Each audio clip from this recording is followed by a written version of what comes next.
Lishma y lo lishma. Encontramos 4 tipos entre los observadores de la Torah y las Mitzvot. El primer tipo, a veces una persona observa Shabbat porque es obligado por su empleador.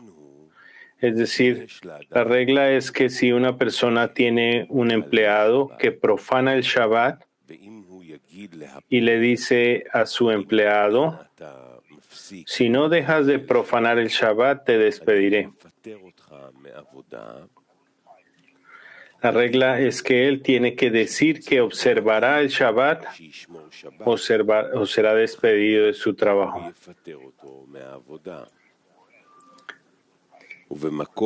Y cuando no hay trabajos disponibles, promete al empleador que observará el Shabbat.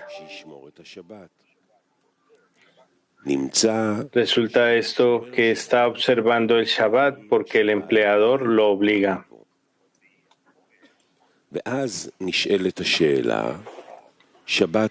Esto hace que surja una pregunta. ¿De quién es el Shabbat que está observando? ¿Es el Shabbat que el Creador ordenó observar? En consecuencia, ¿está guardando las Mitzvot del Creador o las Mitzvot del empleador, quien le ordenó observar el Shabbat? ¿Y porque no tiene ningún otro medio para ganarse la vida? Y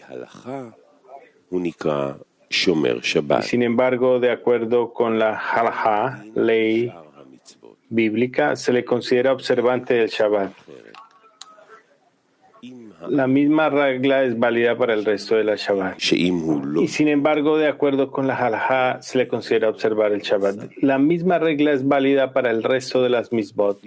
Podemos expresarlo de otro modo.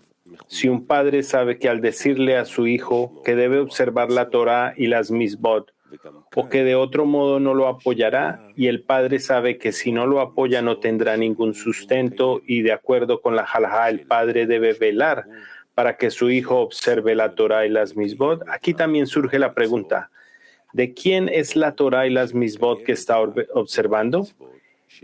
¿Es del Creador que nos ha ordenado observar la Torah y las mitzvot, o está observando la Torah y las mitzvot de su padre?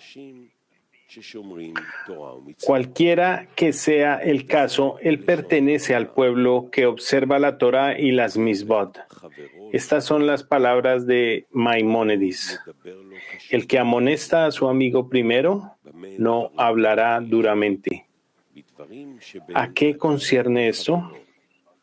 Se trata de asuntos concernientes entre el hombre y su prójimo.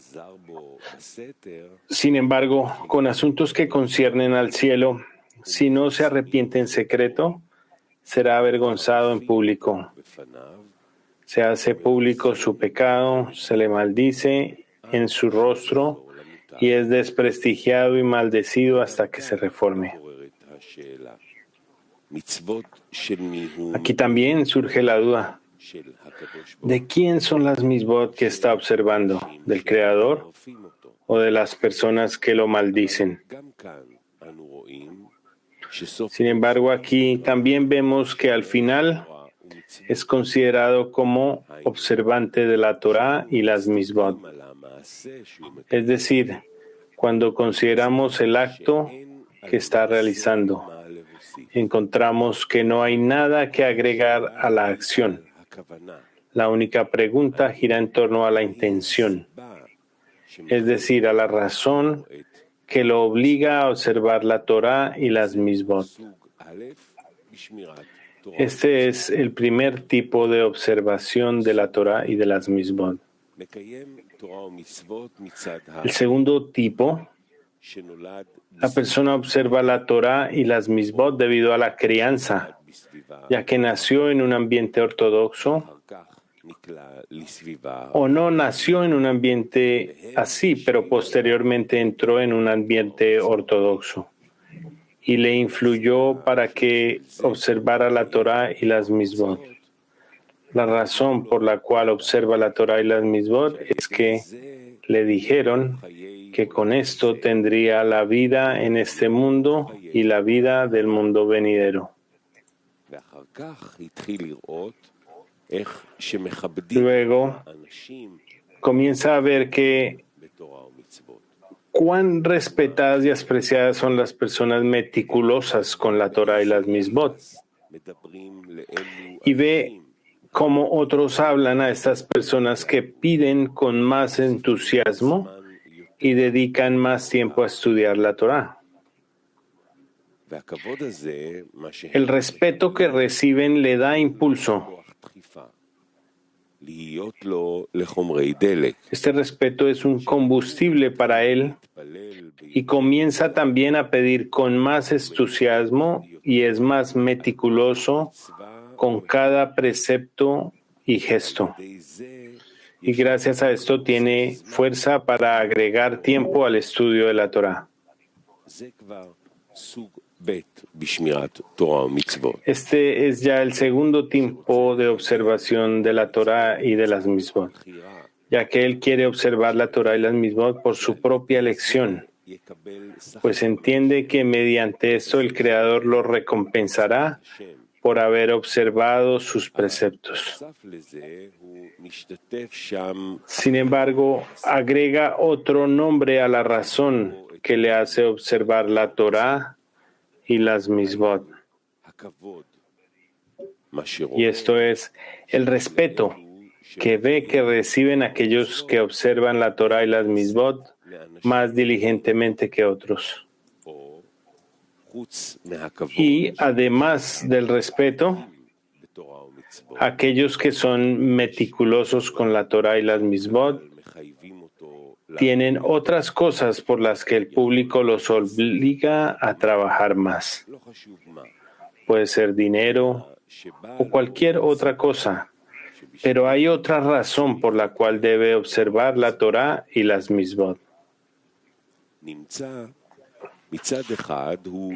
Resulta que, por un lado, este es más alto que el primer tipo, ya que aquí él está observando la Torah y las Misbot del Creador, porque cree en el Creador. Es diferente al primer tipo, que no cree en el Creador, pero observa la Torah y las Misbot, porque conoce el castigo, el cual es que el empleador podría despedirlo, y por eso y solo por esto acepta observar la Torah y las Misbot. Sin embargo, el segundo tipo fue educado para creer en el Creador y observar la Torah y las Misbot, porque el Creador nos ha ordenado observar la Torah y las Misbot. La recompensa y el castigo no están en su conocimiento. Por el contrario, debe creer en la recompensa y en el castigo, que el Creador es quien paga la recompensa. Como dijeron nuestros sabios, puedes confiar en que tu empleado te pagará por tu trabajo y saber que la recompensa de los justos está en el futuro. Por lo tanto, la persona debe creer en la recompensa y el castigo. Esto no es así en el primer tipo. No, ellos no tienen que creer en la recompensa y el castigo. Más bien, la recompensa y el castigo están revelados. Esto significa que si no obedece a su empleador y observa la Torah y las Misbot, ciertamente será castigado, es decir, será despedido y no tendrá empleo. Asimismo, según las anteriores palabras de Maimónides, que él debe ser degradado, etc. Aquí tampoco él necesita creer en la recompensa y castigo, porque siente el sufrimiento de ser empujado a asumir la observancia de la Torah y las Misbot. Esto es otra cosa, porque realmente está observando el mandato del empleador y no debido al mandato del Creador. Así que lo consideramos meramente como el primer tipo dentro del trabajo del Creador. En la segunda clase La persona observa los preceptos del Creador, pero agrega algo más, es decir, agrega otra razón a fin de tener combustible para observar la Torá y las misbot, como el honor, el dinero u otras cosas. Es decir, tiene otras razones por las cuales observa la Torá y las misbot.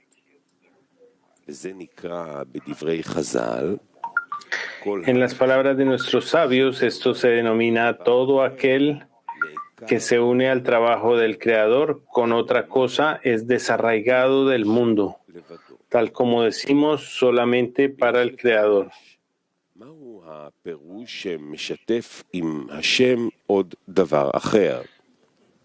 Es preciso interpretar qué significa combinar al Creador con otra cosa. Según nuestro camino, debemos interpretar que si recibe otra razón que lo obligue a observar la Torá y las misbot, se le considera desarraigado del mundo, ya que la razón de la causa para observar la Torá y las misbot debería ser solamente para el Creador. Es decir, que la persona observa la Torá y las misbot porque es el mandamiento del Creador, sin añadir ninguna otra razón. La principal falla en el acto es que mancilla Lishma, ya que la observación de las misbot debería ser porque trabaja y observa los preceptos del Creador, porque está trabajando y sirviendo al Creador. Y es por esto que va a pedirle al Creador que lo recompense por su trabajo. En este momento se le dice, pero también trabajaste para otros, tenías a otros que te obligaron a trabajar para ellos. Entonces acércate a ellos para que te paguen la recompensa por el trabajo que hiciste para ellos. Esto es similar a alguien que trabaja para Dan, la compañía de autobuses israelí, pero solicita el salario de Eget, la otra compañía de autobuses. Ellos no quieren pagarle su salario porque no trabajó para ellos. Del mismo modo, cuando una persona le exige al Creador que lo recompense por su trabajo, se le dice a la persona, tú trabajaste para la gente, para que te dieran dinero, honor. Entonces acércate a ellos y ellos te pagarán. Y lo cierto es que le pagan. En la medida de su trabajo será respetado. Resulta que al combinar al Creador con otra cosa, esto es que las personas también lo obligan a trabajar, la persona daña el lishma, mancha el lishma. Por eso lo consideramos como del segundo tipo y su trabajo aún no es completo, perfecto o limpio. El tercer tipo trabaja solo para el Creador y no para las personas. Trabaja humildemente y nadie sabe cuánta plegaria hace o cuánto aprende. Así que no podemos decir que esté trabajando para las personas, para que ellas le den algo por su trabajo. Por el contrario, la persona está trabajando solamente para el Creador, es decir, que la única razón que le obliga a observar la Torá y las misbot es que quiera cumplir la voluntad del Creador.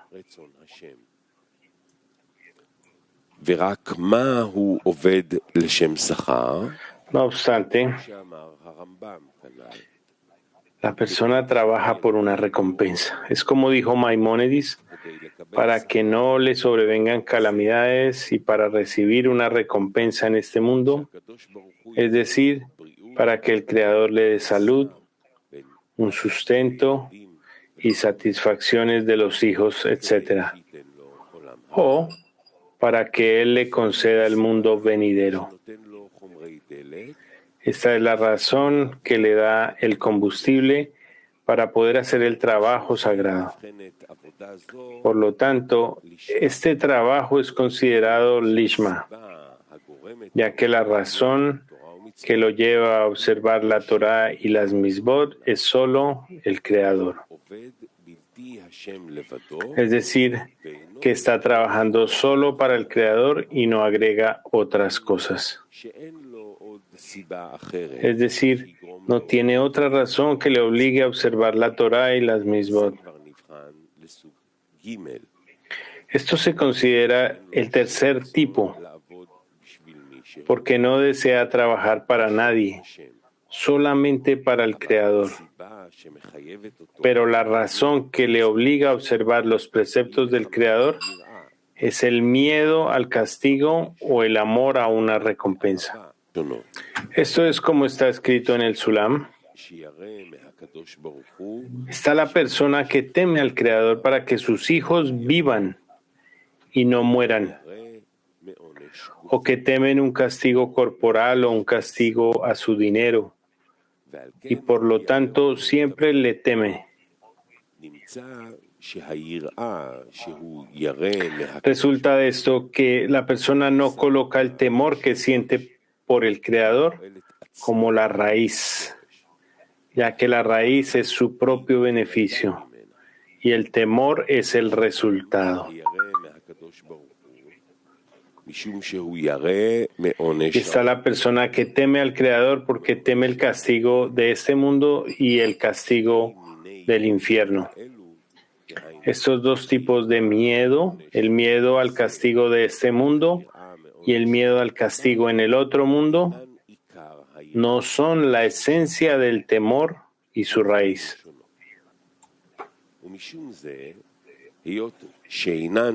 Por esta razón, dado que no es principalmente por temor al cielo, distinguimos esto como el tercer tipo.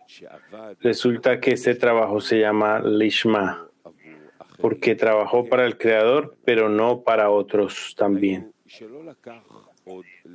Es decir, no tomó a nadie más para quien trabajar, es decir, para que otros también de este modo lo respetaran, sino que él va al Creador con esta queja.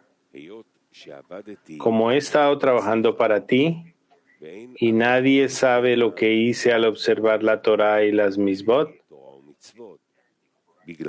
porque he estado trabajando humildemente, es justo que tú me recompenses por mi trabajo.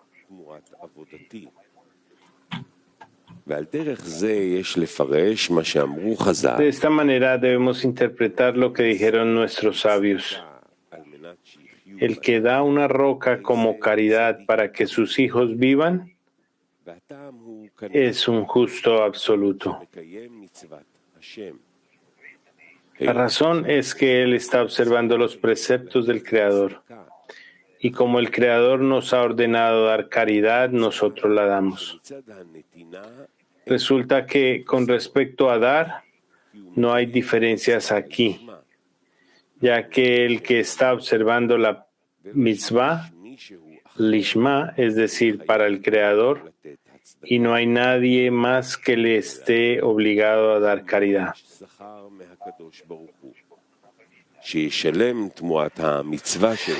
Por el contrario, él le pide una recompensa al Creador, que le pague por la mitzvah que está observando y por el trabajo que ha entregado, solo al Creador y a nadie más. Es decir,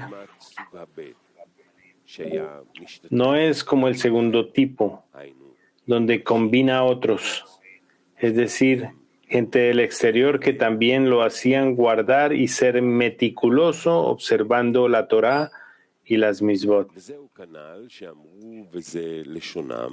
Es como dijeron, y el Tania, aquel que dice, esta roca es para la caridad, para que sus hijos vivan o para que pueda ir al mundo venidero.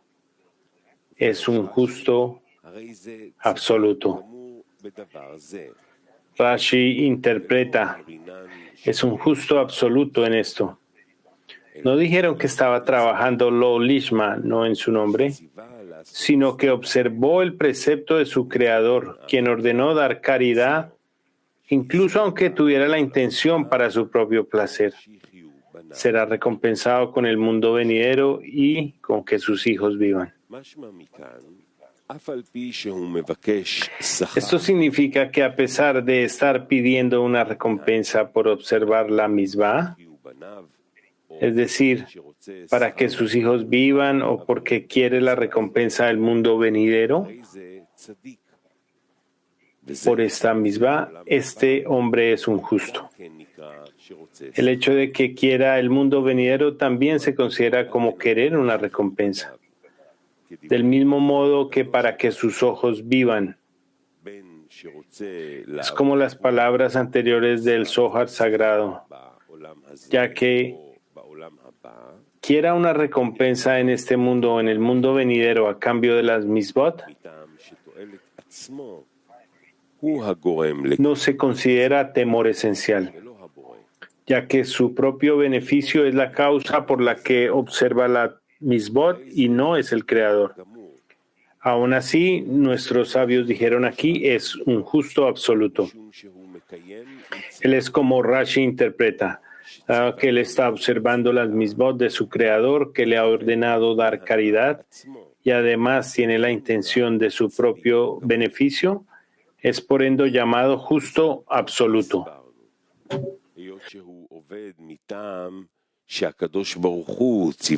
Esto es como explicamos, dado a que el trabajo, él está trabajando porque el Creador le ordenó la Torah y las misbot y no tiene a nadie más que lo obligue a observar la Torah y las misbot, a esto se llama lishma. Como Rashi interpreta más arriba, es como la alegoría anteriormente mencionada, es decir, que trabaja para que Reuben, pero le pide un trabajo a Shimon. Esto también es llamado lo lishma, porque estaba trabajando para otros al mismo tiempo, y esto es llamado lo lishma y también el segundo tipo.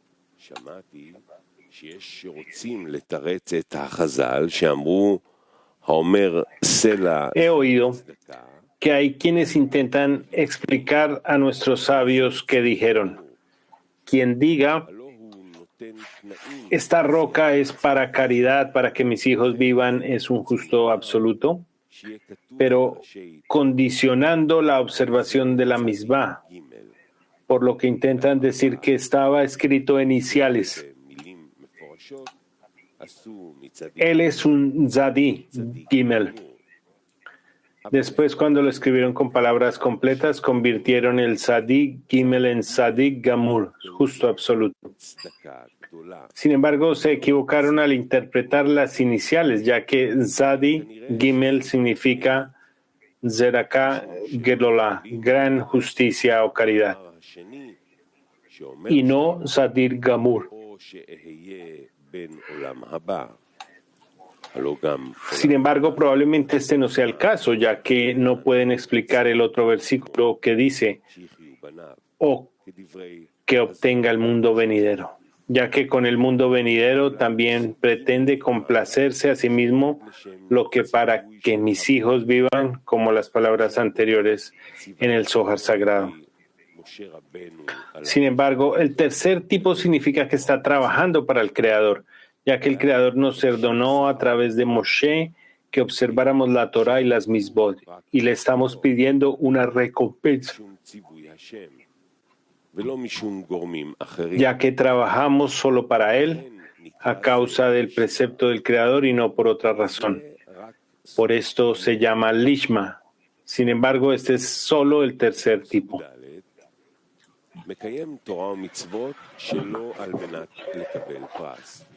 El cuarto tipo de persona observa la Torah y las misbot no para recibir recompensa, como dijeron nuestros sabios.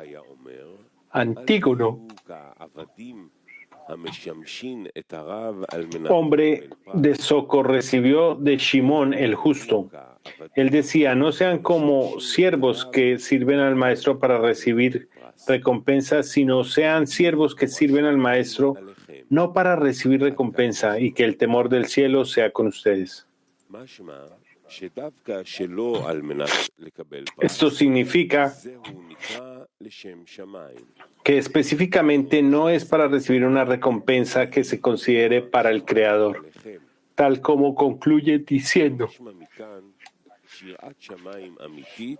y que el temor del cielo esté con ustedes. Esto significa que el auténtico temor al cielo está concretamente en Lishma, en nombre de la Torah, sin ninguna recompensa.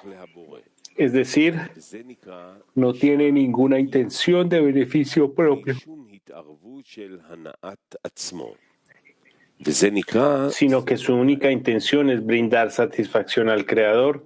Esto se considera como lishma limpio, sin ninguna mezcla de beneficio propio. A esto se le llama el cuarto tipo. Sin embargo, conocemos la pregunta, ¿acaso el Creador está carente como para necesitar que las criaturas trabajen solo para Él? Y en absoluto para sí mismas, sino solo para el Creador, sin una pizca de placer personal. Y si ellas quieren disfrutar de su trabajo, está este trabajo descalificado y no es aceptado previamente como una misvá que sea digna de ser recibida por el rey. ¿Por qué debería importarle al Creador que este hombre disfrute también del trabajo? La respuesta es porque debe haber una equivalencia de forma para que no haya el pan de la vergüenza. La regla es que la rama quiere parecerse, emular a su raíz. Y teniendo en cuenta que el Creador es el dador, es por eso que cuando una persona tiene que recibir de alguien, le resulta incómodo. De esto se desprende que la restricción y el ocultamiento en nuestras vasijas de recepción, para que no trabajemos con la intención de recibir recompensa, fue para nuestro bien. De lo contrario, no hubiéramos podido tener la elección, es decir, nunca hubiera podido cumplir y observar la Torah y Misbot con la intención de otorgar, ya que el hombre no sería capaz de superar el placer que probó en la Torah y Misbot, de no haber sido por la restricción y la ocultación, ya que se sabe que cuanto mayor es el placer, más difícil es renunciar a él. Por esta razón, se nos dieron placeres corporales, donde solo hay una luz muy tenue, que el Zohar sagrado denomina luz del gas,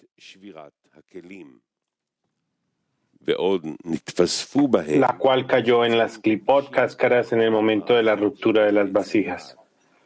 Asimismo, se les agregaron chispas de santidad después del pecado del árbol del conocimiento, cuando Adam Harishon pecó. Estos son los placeres que persiguen todos los seres creados. Todas las guerras, asesinatos, robos que existen en el mundo son debidos a que cada uno aspira a recibir placer.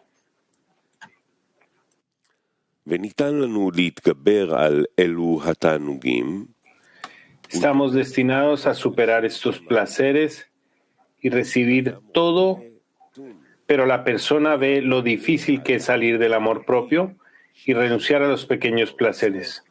Por esta razón, si no hubiera sido por el Tzimtzum y si se hubiera revelado el verdadero placer que existe en la Torah y las Misbot, no habría duda que nadie podría renunciar a los placeres y decir que está observando la Torah y las Misbot porque él quiere dar satisfacción al Creador. Sin embargo, debido a la naturaleza del hombre, este no puede observar la Torah y las Misbot sin ningún placer. La criatura nació con un kli, vasija llamado deseo de recibir, deleite y placer. Entonces, ¿cómo podemos trabajar sin ninguna recompensa? Sin embargo, se nos dio un lugar en el cual podemos trabajar sin ninguna compensación.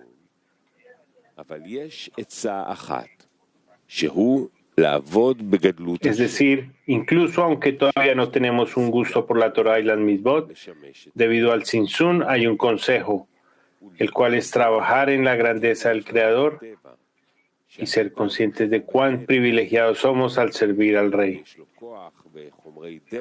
Esto existe en nuestra naturaleza. El pequeño se anula ante el grande. Tenemos la fuerza y la motivación de trabajar por una gran recompensa, a quien la generación considera como la más importante y venerable del mundo. En la medida de su importancia disfrutamos de servirla. Este placer es aceptable porque disfrutar dando no se considera otorgar con la intención de recibir, ya que otorgar con la intención de recibir significa que desea una recompensa específicamente por el servicio que está dando. Por el contrario, si uno trabaja en una fábrica y sabe que el propietario disfruta de que todos sean productivos y que todo aquel que produce más de lo habitual le da al propietario una gran alegría, la persona intentará producir más que otros trabajadores para deleitar al propietario. Sin embargo, después quiere que el propietario lo recompense por tratar de complacerlo. Esto se considera que por un lado él da, pero por otro lado quiere una recompensa. Desea una recompensa. A esto se le llama otorgar con la intención de recibir recompensa. Esto no es así cuando una persona está sirviendo al rey y le dice: no quiero nada a cambio del servicio porque ya estoy disfrutando solamente con el servicio y no necesito ninguna recompensa. Pues siento que cualquier cosa que me das por el servicio que estoy haciendo para ti perjudica y mancha mi servicio. Lo único que quiero es servir. No me des ninguna recompensa porque esto ya es un placer, ya que para mí es un gran honor ser recompensado con servir al Rey.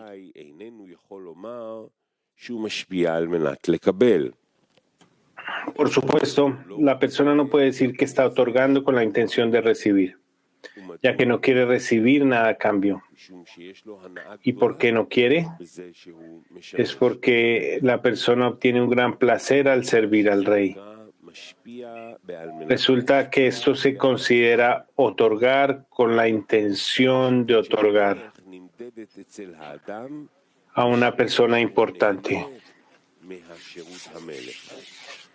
Y la persona mide la importancia del rey según la medida de su alegría a servir al rey. Pues cuanto más importante es el rey, la persona disfruta más. Porque aquel que sirve al más grande de la ciudad no es como aquel que sirve al más grande en el país o al más grande en el mundo. Esto se considera como verdadero otorgamiento, es decir, que la persona disfruta del otorgamiento en sí, ya que el principal aspecto de otorgar era con el propósito de la equivalencia de forma. Es decir, del mismo modo que el creador es dador, también los creadores, las criaturas quieren ser dadores. Y ciertamente debemos decir que el creador disfruta con su otorgamiento. Resulta que si los creados otorgan al creador y él no tiene ninguna alegría, todavía no existe aquí equivalencia de forma, ya que el creador disfruta cuando da a los inferiores. Esto significa que la alegría es el resultado del acto de otorgamiento. Y si tuviéramos que recibir algo a cambio del acto, entonces estaríamos mancillando y diciendo que no hay completitud en el acto. Más bien al contrario, para tener plenitud debemos agregar algo, es decir, recibir algo a cambio del acto, mientras que el acto en sí no es tan importante. La verdad es que si queremos realizar un acto de otorgamiento al Creador, debemos tratar de disfrutarlo, porque la alegría de un acto de otorgamiento hace referencia a la acción, ya que cada cosa que una persona desea hacer y que es importante para ella, le da prioridad para hacerlo en primer lugar. Y el medidor para la alegría que la persona, que es lo más importante para la persona, es aquello que más disfruta. Por lo tanto, resulta que si uno quiere apreciar el trabajo que está haciendo para el Creador, solo podrá aceptarlo si recibe una alegría.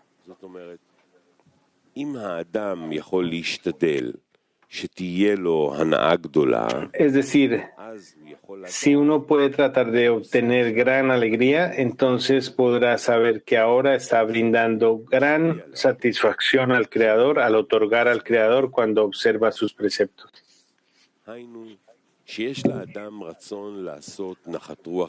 Es decir, un hombre desea dar contento al Creador, pero no sabe lo que le puede dar a él para deleitarse.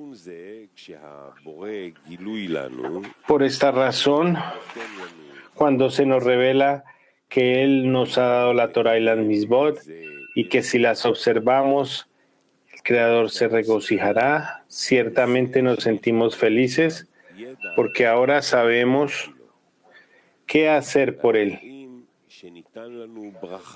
Por lo tanto, vemos que se nos dio la bendición de llevarlo a cabo cuando observamos la Torah y las Misbot, ya que decimos, bendito seas tú, Creador, dador de la Torah.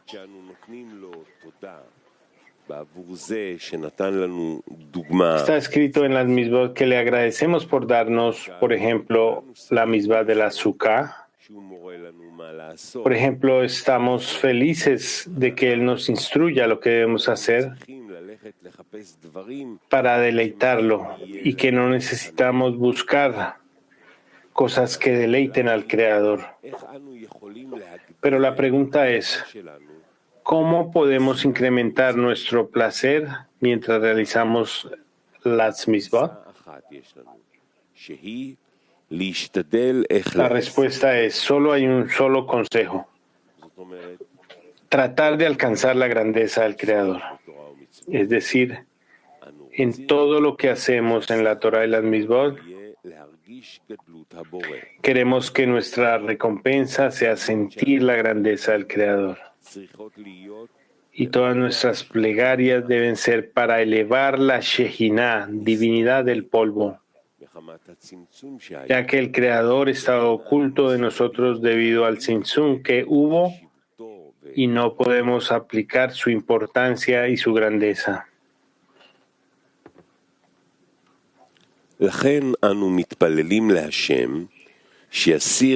Por lo tanto, le pedimos al Creador que elimine su ocultamiento de nosotros y que eleve la gloria de la Torah. Como decimos en la 18ª plegaria de Rosh Hashanah, verdaderamente da gloria a tu pueblo, es decir, da la gloria del Creador a tu pueblo para que sientan la gloria del Rey.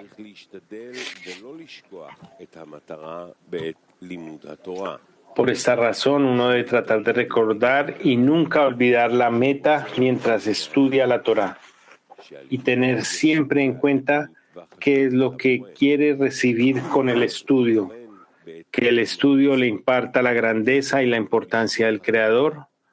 Además, mientras observa la Misbot, no hay que olvidarse de la intención, que gracias a la observación de las Misbot, el Creador retirará el ocultamiento sobre la espiritualidad y la persona recibirá la sensación de la grandeza del Creador.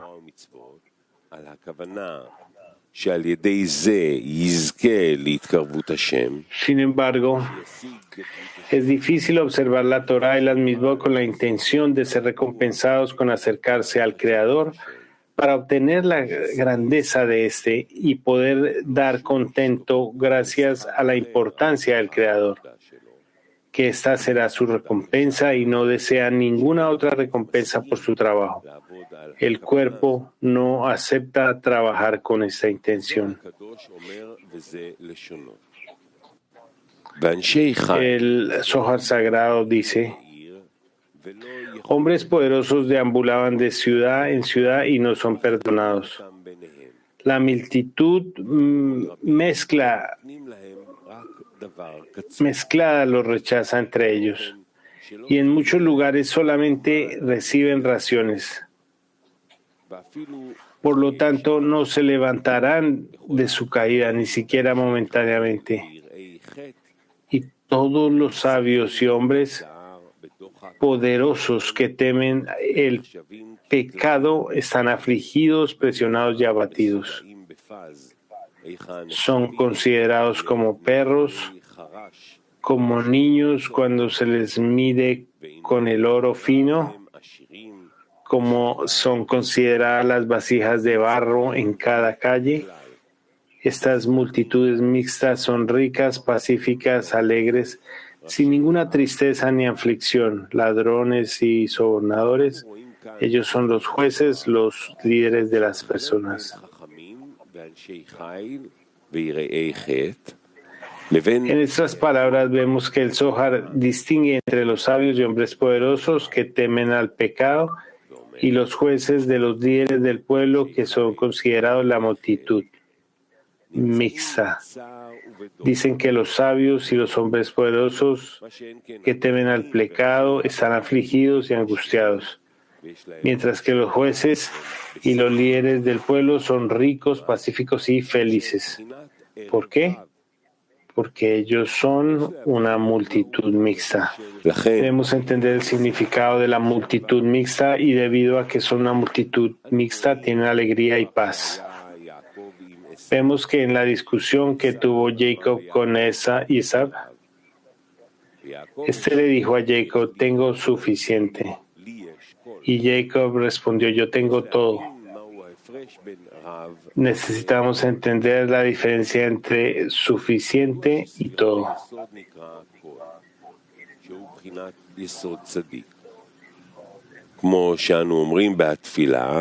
Debemos entender el significado de la multitud mixta y que debido a que son la multitud mixta tienen alegría y paz.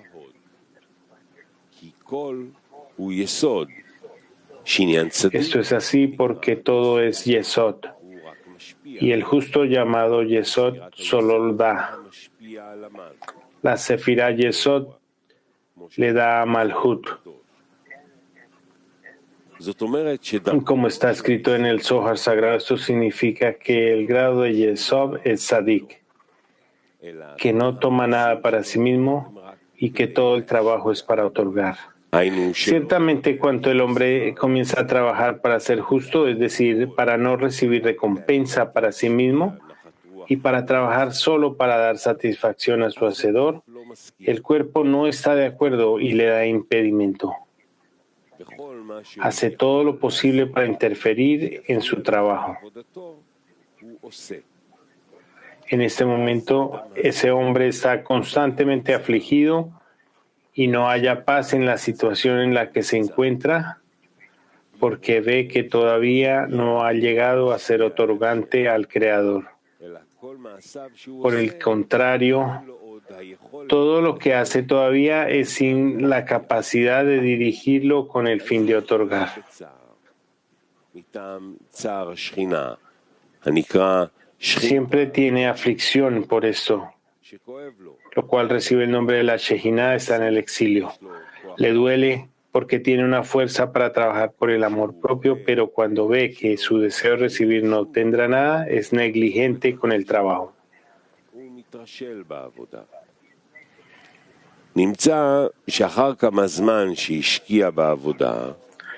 Resulta que después de un tiempo esforzándose en el trabajo y deseando ver cierta cercanía al Creador, siente cada vez más su verdad, que realmente se encuentra lejos de la Dvekut, adhesión con el Creador, es decir, con respecto a la equivalencia de forma, tal como del mismo modo en que Él es misericordioso, sé tú misericordioso.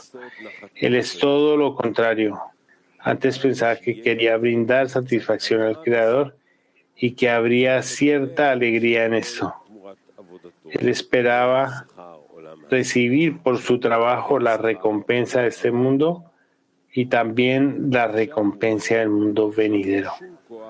Pero ahora ve que no tiene fuerza para trabajar para el Creador, sino que todo es con la intención de recibir para mí mismo y nunca para otorgar nada en absoluto. Él ve ahora que es peor que cuando comenzó el trabajo. Cuando comenzó a trabajar en el tercer tipo tenía alegría y paz porque sabía y creía que cada día sus posesiones se estaban acumulando en una gran cantidad, ya que cada día que realizaba buenas obras y la recompensa de cada mitzvah quedaba registrada en su cuenta.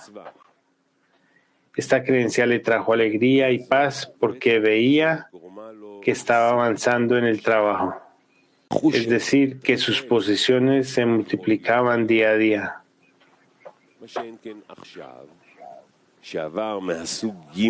Pero ahora que se ha retirado del tercer tipo y ha empezado con el trabajo del cuarto tipo, el cual es un trabajo no para recibir recompensa, la persona está afligida y angustiada porque está examinando con vasijas de otorgamiento cuando no ha adquirido ya de este un cli.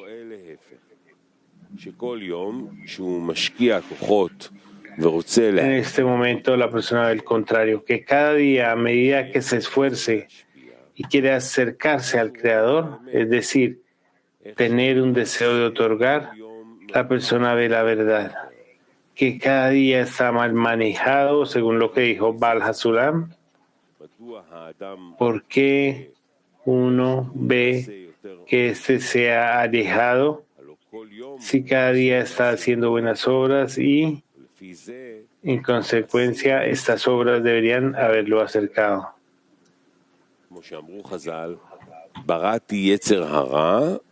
Nuestros sabios dijeron: he creado la inclinación del mal y he creado la Torah como condimento. Por lo tanto, aquel que empieza a trabajar en el otorgamiento ve que está creciendo peor cada día. Dice que si no es así, que lo cierto es que no retrocede cada día como uno puede pensar. Por el contrario, cada día avanza. La razón por la que ve que ha empeorado es que primero necesita ver la falsedad y el mal y después será posible recogerlos. Pero cuando una persona simplemente quiere tapar un agujero o una grieta en un edificio y piensa que el agujero y la grieta tienen 20 centímetros de longitud y trabaja y se esfuerza y finalmente ve que hay 20 centímetros más que tapar, resulta que mientras no vea la verdadera carencia, está trabajando en vano. Es decir, que no está corrigiendo nada. La moraleja es que cuando uno piensa que tiene, por ejemplo, 1 kilogramo de maldad y quiere arreglarlo, entonces comienza a corregir, pero luego ve que hay otro kilogramo de maldad y resulta que no ha corregido nada. Pero si viera la medida completa del mal que hay en él y luego lo corrige, es considerado corrección completa.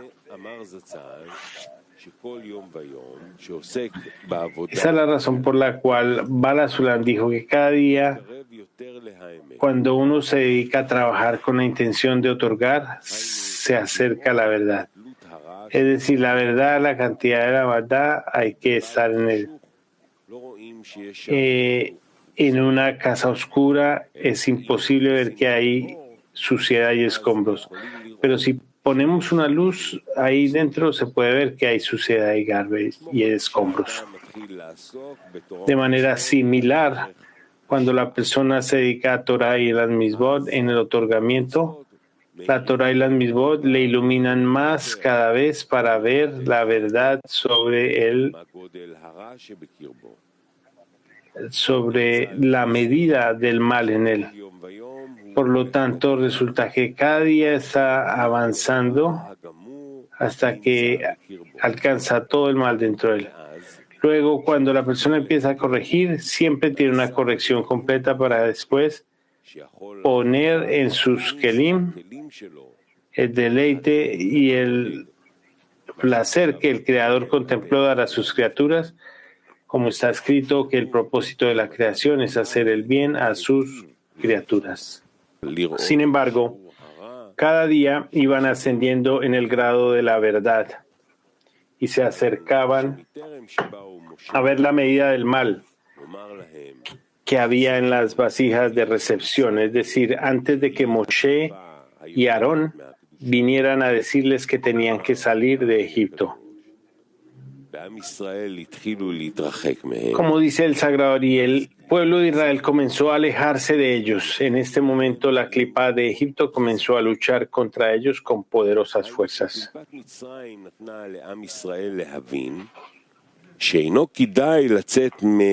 Es decir, la clipa de Egipto hizo ver al pueblo de Israel que no valía la pena salir de la recepción para uno mismo. Y con respecto al trabajo del otorgamiento, les hizo ver que es difícil y que no vale la pena trabajar en vano, que de ningún momento serían recompensados, ya que esto requiere de fuerzas especiales. Y cuanto más recibía del pueblo de Israel el fortalecimiento de Moshe y Aarón, más venía la clipa de Egipto y los debilitaba. Tanto es así que cada vez que vencían el argumento de los egipcios que les llegaba a la mente, entendían que no era el argumento de Egipto, sino que el pueblo de Israel creía que estos pensamientos eran suyos. Esto se llama todo aquel que es más grande que su amigo, su deseo es más grande que él. Significa que en la medida que ellos se fortalecen en la Kedushá, las Klipot se fortalecen contra ellos. Según fuera la fuerza del deseo de escapar, en esa misma medida el otro lado debía mostrar más fuerza para mantenerlos bajo su dominio y no escapar. Resulta que, de hecho, el pueblo de Israel cada día se acercaba más a la Kedushá y a la evidencia de que esto es. Si se dice que estaban en 49 puertas de Tumá, es porque ya habían ascendido las 49 puertas de Kedushá. Por lo tanto, tenía que haber lo opuesto de la Kedushá, las 49 puertas de Tumá. Sin embargo, antes de que una persona complete el trabajo y salga del dominio de las Klipot, esta no ve en qué medida ha entrado en la Kedushá. Lo único que ve es que cada vez está más lejos, porque lo opuesto de la Kedushá revela el mal dentro de él. Antes de que haya la luz de la Kedushá, uno no puede ver la verdadera forma del mal que hay en él. Como dijimos anteriormente, precisamente cuando hay luz podemos ver la suciedad que hay en la casa. Resulta que uno no puede saber qué es lo que puede considerarse un buen estado. Es decir, podría ser que una persona sienta que está en un descenso, esto es, que ve que no desea la Torah y las Mitzvot. Ahora ve que tiene más pasión por el amor propio. que, por ejemplo, ayer. Por lo tanto, la persona probablemente debería decir que ayer estaba en un estado en el que veía a las personas preocupadas por las necesidades corporales, por satisfacer su deseo de recibir, y se mantenía alejado de ellos y no podía y no soportaba ver a los adultos inteligentes degradarse hasta un estado tal de bajeza. Pero ahora ve que él es uno de ellos y que no tiene vergüenza de sentir su bajeza. Por el contrario, es algo normal para él, como si nunca hubiera pensado en la espiritualidad. Para entenderlo mejor, pongamos, por ejemplo, cuando una persona tiene que levantarse antes del amanecer. Cuando es despertado por la alarma o por otra persona, siente que debe levantarse para servir al Creador. La persona comienza a sentir la importancia del asunto y se levanta rápidamente, ya que la sensación de importancia de servir al Creador le da fuerza para levantarse rápidamente. Sin lugar a dudas, en ese momento está en un estado de ascenso, es decir, no es la corporalidad lo que le da la fuerza para trabajar, sino que para él la espiritualidad, su sensación de que ahora tendrá contacto con el Creador es suficiente para tener la fuerza para trabajar. Y la persona no piensa en otra cosa que no sea el Creador. Siente que ahora se le considera vivo y que sin la espiritualidad se le consideraría muerto. Naturalmente siente que se encuentra en un estado de ascenso.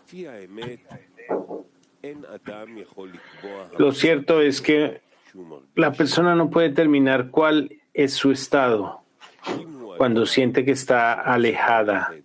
Es decir, si es alguien que desea recorrer el camino del otorgamiento, debe entender que desde arriba se le da un tratamiento especial, que fue bajado del estado anterior para que comience a realmente contemplar la meta. Es decir, lo que se requiere del hombre y lo que el hombre quiere que el Creador le dé.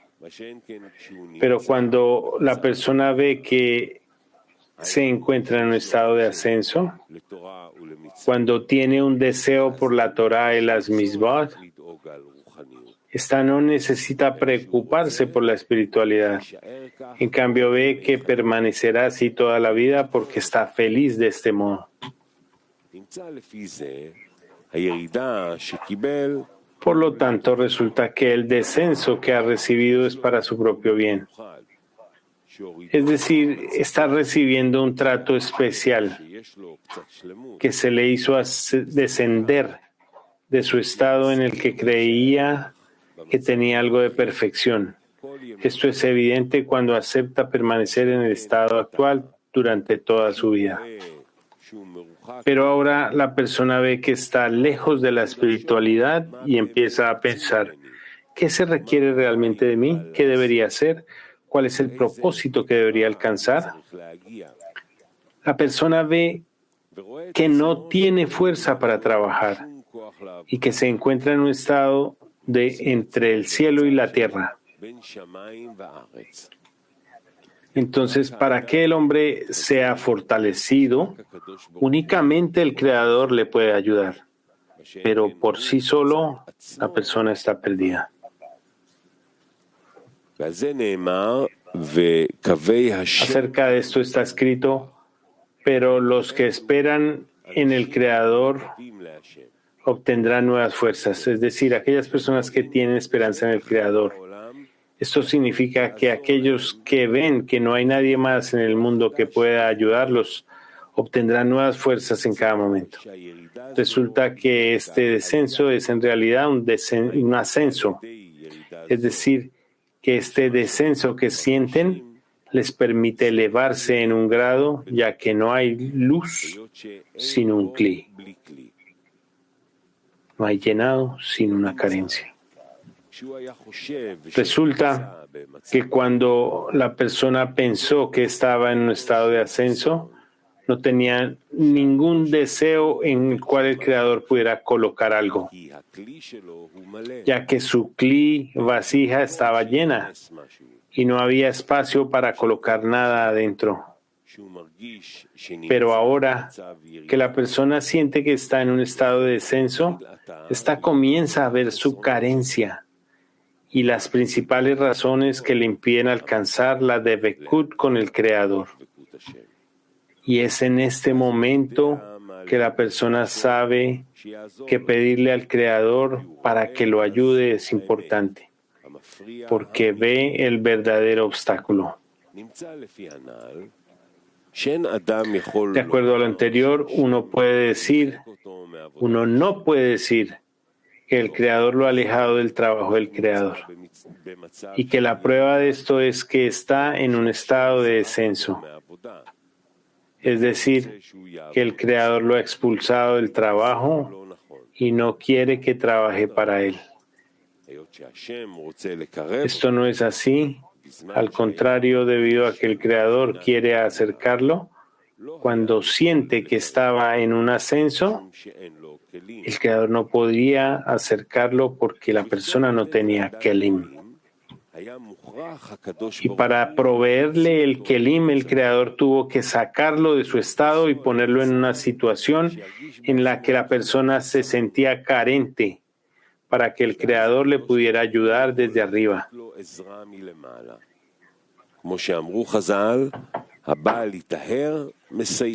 Como dijeron nuestros sabios, aquel que viene a ser purificado es ayudado.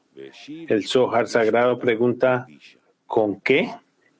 Y contesta con un alma sagrada.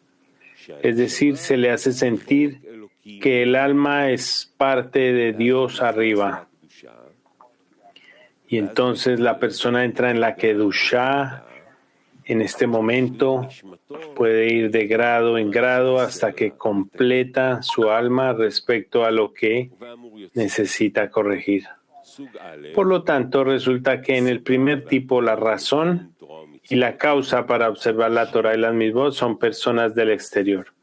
En el segundo tipo, el Creador junto con sus personas del exterior le hacen comprometerse con la Torah y las Mitzvot. En el tercer tipo, solo el Creador le hace comprometerse a observar Torah y Mitzvot. La gente en el exterior no le obligan, sino que es la persona misma la que se obliga, también en la Torah y las Mitzvot. Y en el cuarto tipo, solamente el Creador es la causa para observar la Torah y las Mitzvot, y no hay ningún otro socio involucrado en su compromiso con la Torah y las Mitzvot. Esto es llamado solo para el Creador. Y esto es llamado multitud mixta dentro de la Kedushá.